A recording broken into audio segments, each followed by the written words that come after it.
selamat. Ini sahabat saya ini. Beliau wakil ketua DPR, saya anggota DPR ini. Zamannya Mas Pram ini banyak kerja-kerja kami DPR. Panja, pansus, angket itu berjalan nih. Mas Pram itu gampang. Mas Pram ini kalau mau dihubungin, Mas kita mau ini silakan gitu. Dia baca teken. Waktu di DPR ini sahabat saya betul ini Mas Pram ini. Dengan Bang Dul ya kan. Rano Karno ini. Saya Bang Dul ini kenal, cuman tidak akrab. Yang akrab betul itu dengan Mas Pram. Jadi sekali lagi Mas Pram, saya Ahmad Yani sekaligus Ketua Umum Partai Masyumi mengucapkan selamat terpilih dulu Mas. Iya. Amanah ya kan, amanah menjadi gubernur di DKJ sekarang, daerah khusus Jakarta ini, ya, DKJ ini. Ya, mungkin nanti kita bisa kolaborasi dan kerjasama antara Pemprov DKI dengan Partai Masyumi dengan ormas-ormas Islam yang lain seperti itu.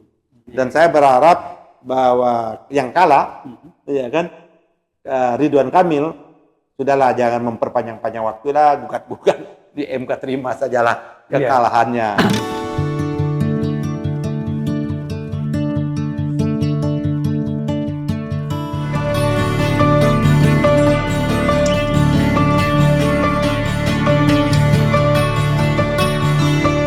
Bismillahirrahmanirrahim. Assalamualaikum warahmatullahi wabarakatuh. Pemirsa Masyumi TV dan Ahmad Yani Channel dimanapun berada, dari Sabang sampai Merauke, juga tentunya teman-teman kita para diaspora di seluruh dunia.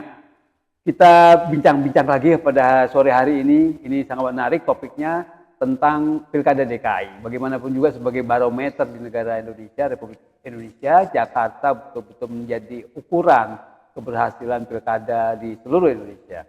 Nah, seperti kita ketahui DKI Pilkada kemarin tingkat partisipasinya hanya 57%. Jadi ini menarik ya.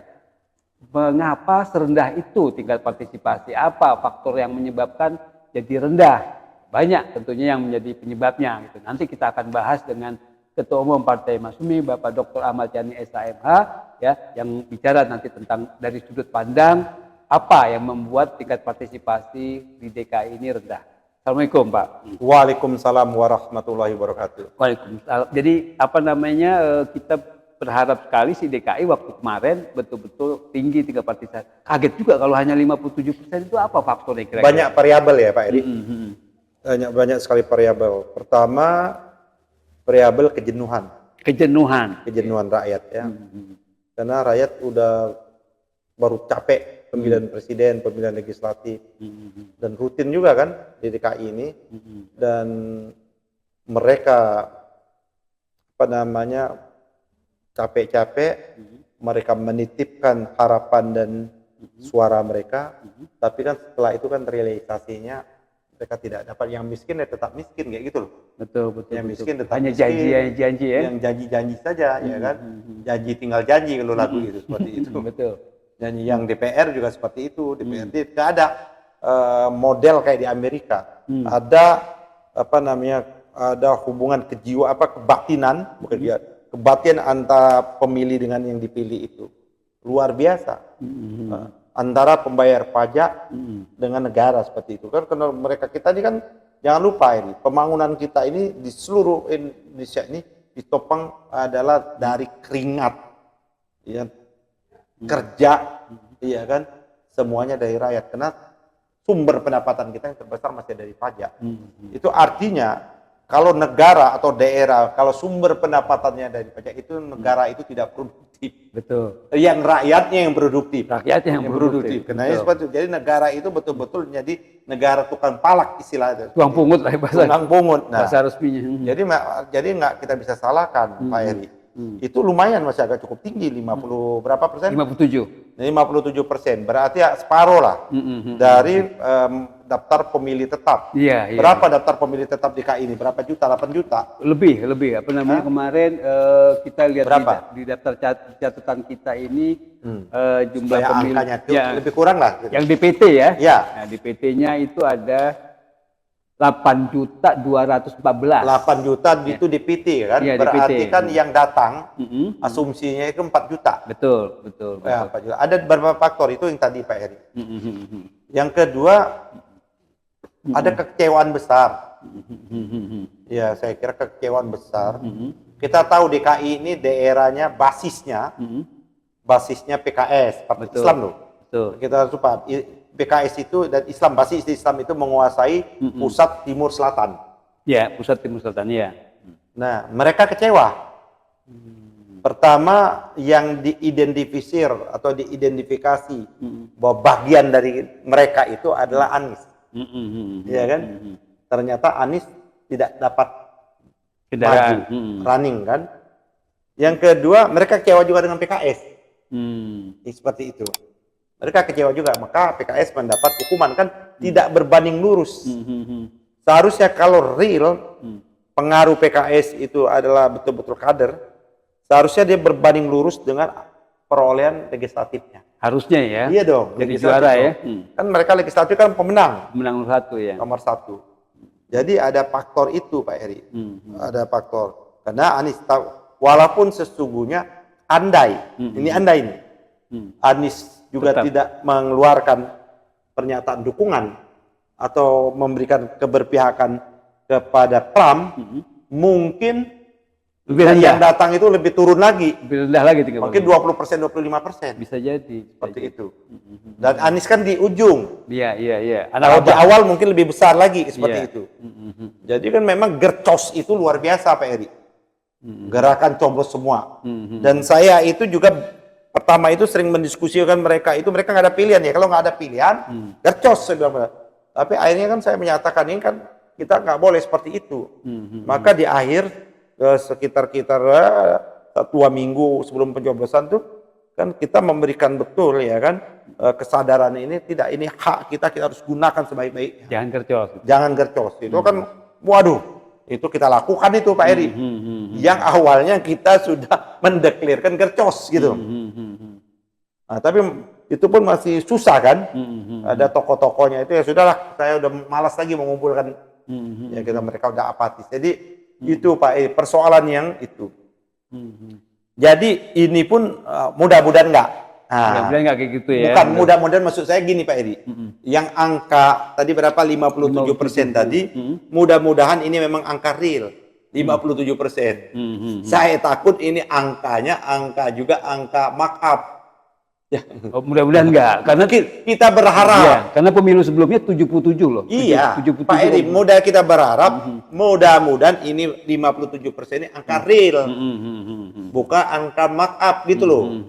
Karena kalau ternyata mereka nggak banyak kan ini beredar isu tentang surat undangan gitu loh. C6. C6 itu yang banyak dimobilisasi gitu loh. Itu dari pihak yang kalah ya, Pak? Ya kita nggak mau. Itu faktanya banyak yang kayak gitu loh, seperti itu. Dimobilisasi. Artinya kalau C6 itu tidak, ya kan, mungkin jangan-jangan memang angkanya itu tidak mencapai 50%. Partisipasi itu Pak Eri. Soalnya gini, yang saya tahu C6 atau surat undangan itu kan nggak menjadi persyaratan bisa nyoblos, hanya pemberitahuan sifatnya itu. Iya, tapi di lapangan, di lapangan lain lagi KPPS ini. Saya ngalamin sendiri waktu pileg, pilpres. Nggak dikasih. Nggak mau mereka daripada ribut. Yang penting mau ada C6, terus ada KTP. C6 itu hanya ini undangan. kenapa? Karena kegagalan KPU dalam rangka sosialisasi, atau KPU memang mendua memberikan informasi, ya diamkan. Padahal karena saya ketemu juga dengan petugas itu, mereka bingung. Saya kasih pasal-pasalnya, kasih ini seperti itu. Ya di akhir orang yang tidak mendapat undangan itu boleh di akhir dia menunjukkan KTP, gitu loh. Itu kan ada pasalnya, ada aturannya. Tapi mereka tetap ngotot pada waktu itu. Karena dia tahu sudah mengidentifikasi nih, ini pembantu saya.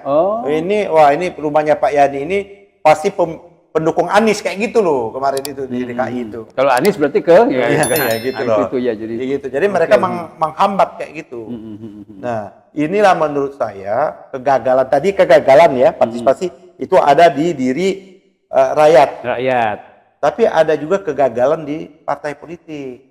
Kita harus objektif juga. Artinya partai politik selama ini gagal melakukan yang nama edukasi. Pendidikan politik ya. Edukasi, ada putar edukasi. Apa namanya itu? Pendidikan politik. Iya, pendidikan politik. Ya, putar education. Putar education. Ya, seperti education. Gagal dong. Nggak bisa. Harusnya itulah tunjuk salah satu partai politik itu adalah kewajibannya ada melakukan pendidikan politik. Semakin tinggi rakyat partisipasinya rendah, maka berbanding lurus kerja partai politik zong. Tidak ada kerja partai politik. Nah, kita sebagai partai politik Masumi tidak. Makanya dari sekarang kita menyatakan kesadaran bangun. Kekuatan kesadaran bangun. Kenapa penting kita ikut dalam pemilu itu? Karena nasib kita harus kita sendiri yang menentukan, bukan orang lain seperti itu. Jangan kita pernah menitipkan harapan dan nasib kita kepada orang lain. Yang menentukan adalah diri kita sendiri. Kan perubahan itu juga itu dari dirimu merubah, nggak boleh kita mengharap. Nah, jadi itu faktor itu Pak Eri. Tadi kan faktor yang kenapa partisipasi kan Pak Eri nanya. Faktor pertama tadi memang rakyat bosan, jenuh dan sebagainya udah adalah dia lihat nggak ada harapan juga, muak juga dengan uang bertebaran. Mereka kan ada nurani juga. Uang mungkin mengambil daripada berdosa, nggak usah pilih, nggak usah datang. Yang kedua ada faktor partai politik. Gagal. Yang ketiga faktor KPU. Penyelenggara. Ini KPU ini jujur Pak Eri. Ini para yang komisioner KPU ini bagaikan laron kalau dalam proses fit and proper itu. Pak Eri kan pernah ngalamin. Dan Pak Eri kan Pak Eri kan tidak harusnya layak pada waktu itu udah masuk. Ya kan udah 10 besar baru itu kan. DPR RI. Iya DPR. Cuman karena Pak Eri nggak kesana kemari, tidak ada patron dengan partai politik, maka Pak Eri gugur. Ini sama. Mereka ini hampir dipastikan setiap komisioner dia punya patron politik. Jadi seperti laron orang kami, ya kayak laron kayak gitu loh. Nah jadi dia tidak bagaimana memikirkan kepentingan si backupnya ini, backingnya ini lebih didahulukan daripada kepentingan rakyat kayak gitu loh. Oleh karenanya mereka kan ada dana sosialisasi. Keberapa anggarannya? Dilaksanakan betul atau enggak, atau asal-asalan. Yang penting ada anggaran, ada berita acara, ada peserta, substansi nggak ada masalah kayak gitu loh. Nah ini jadi kegagalan, kan berjenjang tuh KPU. Nah oleh karena itu menurut saya Pak Eri ada dua hal terobosan ini. Yang pertama, tapi kita ngucapin selamat dulu, kita belum nih. Ucapin selamat ke pemenang ya. Pemenang dong, ya selamat ya. Kita selamat. Ini sahabat saya ini, beliau wakil ketua DPR, saya anggota DPR ini. Zamannya Mas Pram ini banyak kerja-kerja kami DPR. Panja, pansus, angket itu berjalan nih. Mas Pram itu gampang. Mas Pram ini kalau mau dihubungin, Mas kita mau ini silakan gitu. Dia baca teken. Progresif lah Mas Pram ini. Waktu di DPR ini sahabat saya betul ini Mas Pram ini. Dengan Bang Dul ya kan. Rano Karno ini. Saya Bang Dul ini kenal, cuman tidak akrab. Yang akrab betul itu dengan Mas Pram. Jadi sekali lagi Mas Pram, saya Ahmad Yani sekaligus Ketua Umum Partai Masumi mengucapkan selamat terpilih dulu Mas. Ya. Amanah ya kan, amanah menjadi gubernur di DKJ sekarang.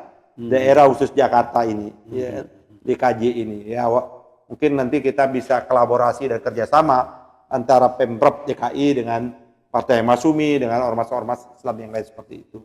Dan saya berharap bahwa yang kalah, ya kan, Ridwan Kamil, sudahlah jangan memperpanjang-panjang waktu lah, gugat-gugat di MK terima sajalah kekalahannya. Tapi yang ada yang luar biasa, sahabat saya juga, Dharma, luar biasa, dia angkanya 10% loh. Iya tinggi ya. Tinggi, dalam waktu dia tidak ditopang oleh partai, dia bekerja sendiri, 10% ini juga hal yang luar biasa, ya kan? Dharma dapat 10% seperti itu. Jadi, Ngeri ucapan selamat kepada yang namanya Mas Pram dengan Bang Dul, dan ucapan selamat juga kepada Dharma. Dia sudah running di bidang politik, ya kan? Dia masuk ke bidang politik dan dia mendapat angka yang cukup signifikan. Betul. Saya kira kalau dia nanti running untuk jadi calon DPR, terpilih dia. Bisa ya. Nah, silakan jangan tanggung-tanggung, Bang Dharma, masuklah ke gelanggang politik, masuklah partai politik. Silakan pilih saja partai-partai politik yang suka, yang sesuai dengan visi dan misinya. Saya setuju. Beliau ini anti globalisasi. Saya nyangka dia pasti digembosin, ya kan? Karena ternyata dia masih luar biasa. Luar biasa gitu. Ya, kan? Ya nggak apa-apa, ini kan dia baru kan. Ini pesan saya ke Bang Dharma, Anda telah terjun ke gelanggang politik, di politik ini kita tidak mengenal mati sekali. Bisa mati berkali-kali. Pak Prabowo itu matinya 3 kali. 2009 dia gagal 2014, mencapres. Terus yang 2014 dia capres tapi kalah atau dikalahkan. Ya kan 2019 sama. Baru 2024 kan beliau ini di bawah-bawah saya sedikit lah umurnya. Ya kan masih muda juga. Dan ikut tanggung jawab, mengambil peran tanggung jawab kebangsaan ini bisa masuk. Karena pintunya sekarang belum ada jalan lain kecuali partai politik. Gabunglah atau diriin partai politik kalau mau gitu kan gampang terbuka seperti itu. Oke, artinya kalau melihat fenomena Dharma yang 10% itu dikaitkan dengan tingkat partisipasi yang 57, kalau saya melihat secara pribadi nilai kelihatannya murni nih hasil suara yang memang diperoleh 3 pasangan calon ini murni. Ya karena gini Pak Eri, Jakarta ini kan kota orang-orang cerdas. Itu dia. Kota orang-orang cerdas, orang yang tidak kuat tekanan. Jadi menurut saya tekanan nggak jalan. Walaupun saya pernah mendapat informasi juga ada yang mencoba menekan pelaksana komisioner. Tapi kata komisioner kalau ditekan nggak dilaksanakan jangan-jangan suaranya bisa turun loh nanti. Oh gitu. Iya. Jadi dia mau diadakan PSU pemungutan suara ulang. Iya itu tuntutannya. Iya, tuntutan suara ulang. Ya boleh, tapi kalau suaranya turun lagi ini kecenderungangannya turun lah, nggak jadi dia takut juga gitu. Jadi kesadaran cukup tinggi. Cuman money politik juga tinggi juga, Pak. Tinggi juga ya. Ya sudahlah, memang ada aja gitu. Memang kita setengahnya intelek tapi setengahnya juga itu menjadi tugasnya Mas Pram nanti. Memberikan kecerdasan, pencerdasan, kesadaran, ya kan? Berbangsa, kesadaran sebagai warga negara. Tapi oleh karena itu, karena perangkat Pemprov itu terbatas, saya kira kerjasama dengan partai-partai penting. Jadi bagaimana program partai didukung, tidak hanya partai yang ada di DKI, parlemen, partai yang sudah mempunyai badan hukum, gitu, saya kira perlu diajak kerjasama. Paling tidak mereka memberikan sosialisasi, kaderisasi di anggota dan simpatisannya. Tapi dibantu pembiayaannya oleh Pemda provinsi kan bisa dipertanggungjawabkan. Betul, bisa. Itu artinya bahwa Pemda sudah ikut mencerdaskan kehidupan bangsa. Karena mencerdaskan anggota partai kan anggota partai itu bagian dari rakyat bangsa seperti itu.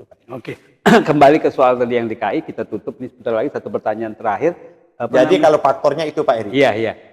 Kalau misalnya tadi KPU misalnya bisa salah satu faktor ya. Jadi lemahnya atau tingkat partisipasi rendah itu mungkin sosialisasinya KPU yang betul-betul nggak efektif. Kan harusnya kan ada sosialisasi kan? Ada itu ada biayanya. Ada biayanya atau formalitas. Itu yang kita belum tahu. Tapi sosialisasi pasti dilakukan. Oke.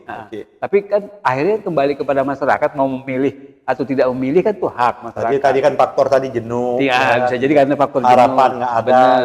Benar gitu. Maksud saya kalau misalnya nanti nih yang 01 katanya mau menggugat bukan hanya PSU tapi juga menggugat tingkat partisipasi karena KPU ya hampir mirip. KPU misalnya tidak menyampaikan surat undangan betul-betul sampai ke yang bersangkutan ya, itu merasa kecolongan katanya. 01 di situ nggak kurang diawasi, kemudian juga ya itu tingkat partisipasi yang rendah karena sosialisasi KPU yang kurang gitu. Kan di undang-undang kita tidak mensyaratkan partisipasi harus sekian. Berapa ya, betul, kan? betul. Harus sekian baru dianggap sah, tidak. 20% saja yang datang itu dihitung dari 20%. Undang-undang kita tidak memberikan pengaturan batasan berapa minimum partisipasi itu kan nggak ada. Dan di seluruh dunia juga nggak ada. Amerika juga kan partisipasinya dengan rendah seperti itu. Kenapa? Karena pemilu ini bukan kewajiban. Itu loh Pak. Filosofinya kayak gitu. Kerangka konstitusionalnya, kerangka konstitusionalnya itu pemilu itu adalah hak. Hak itu boleh digunakan dan boleh juga tidak digunakan gitu loh. Maka tidak bisa diukur dengan kehadiran partisipasi seperti itu, nggak bisa. Bahwa partisipasi 50% berusaha. Yang dipersoalkan itu adalah berapa banyak. Dari berapa banyak itu siapalah yang terbanyak. Itulah menurut saya Pak Eri mungkin perlu jangka ke depan itu kita melakukan evaluasi total.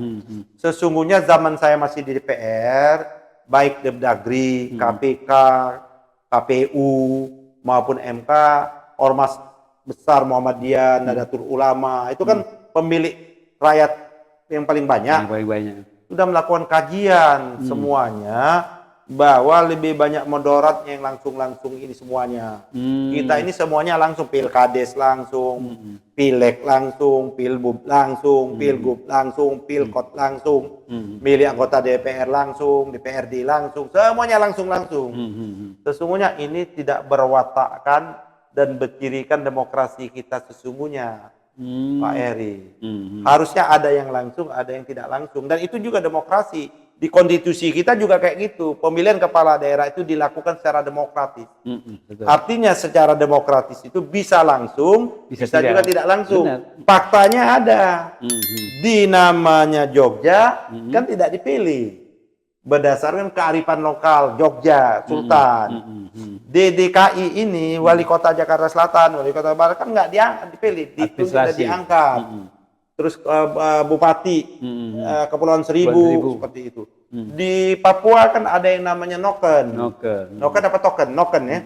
Noken itu adalah kearifan lokal. Lah, mungkin menurut saya itulah maka kajian dulu itu, dan kita sudah mengegolkan undang-undangnya. Ini makanya saya sering berulang kali. Zamannya Pak SBY, Gamawan Fauzi berakan melakukan riset, survei, diskusi, FGD macam-macam, maka kesimpulan kita mengembalikan kepala daerah ini dari langsung ke menjadi tidak langsung, pemilihan berjenjang melalui DPRD. Itu udah kita ketok palu, Pak Eri. Waktu itu ya? Iya, ketok palu. Itu konsepnya dari Mendagri, berarti dari Pak SBY.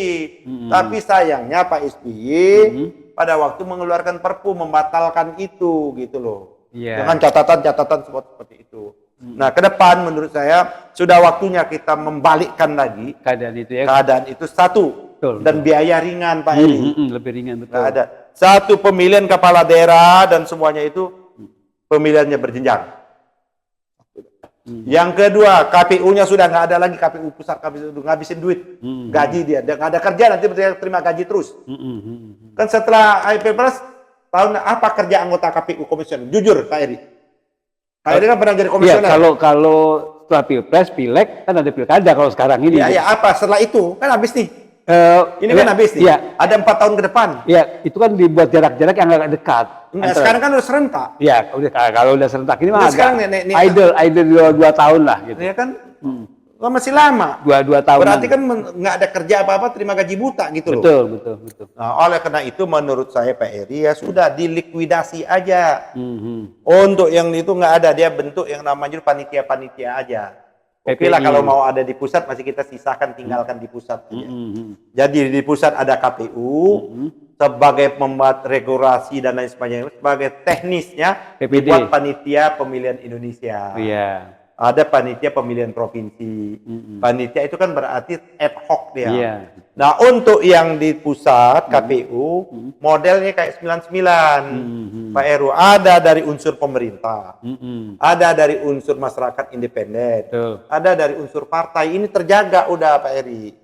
Jadi sudah tidak ada lagi biaya lebih ringan, tidak ada menimbulkan macam-macam. Nanti kalau udah mau pemilu, nanti bentuk lagi PPI, PP provinsi dan sebagainya. Ya unsurnya tadi mencerminkan unsur partai, unsur pemerintah, unsur yang namanya masyarakat sipil gitu independen ya. Independen itu kan menjadi win-win solusi yang cukup baik gitu loh.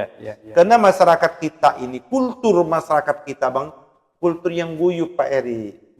Bukan kultur yang bersifat individual. Makanya kenapa dulu orang-orang tua kita memilih sistem pemilih itu proporsional.